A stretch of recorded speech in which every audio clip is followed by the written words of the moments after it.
దీనికి సంబంధించి ఇప్పటి వరకు కూడా అఫీషియల్ గా ఇటువంటి ఫోటోస్ కూడా మనకి బయటికి రిలీజ్ చేయలేదు. అయితే ఇప్పుడు ఈ పెళ్లికి సంబంధించి మెను ఏదైతే ఉందో ఈ మెను హాట్ టాపిక్ గా మారింది. తమ పెళ్లికి వచ్చే అతిథుల కోసం నోరూరించే డెలిషియస్ డిషెస్ చేపించారంట విజయ్ అండ్ ఇంకా రష్మిక. వచ్చే అతిథులందరికీ కూడా ముందుగా కొబ్బరి నీళ్లు అందిస్తూ ప్రతి ఒక్కరికి కూడా అరిటాకిలోనే భోజనం వడ్డించేలాగా ప్లాన్ చేశారట. ఇంకా వంటకాల విషయానికి వస్తే ఆంధ్ర తెలంగాణ వంటలను కూడా తమ పెళ్లి మెనూలో ఉండేలా ప్లాన్ చేశారు.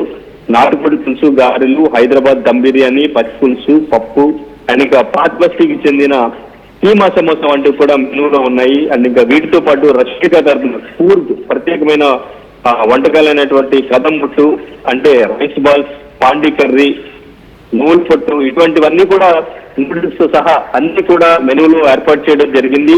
సో వచ్చిన వాళ్ళందరికీ కూడా ఆతిథ్యం ఇవ్వడంలో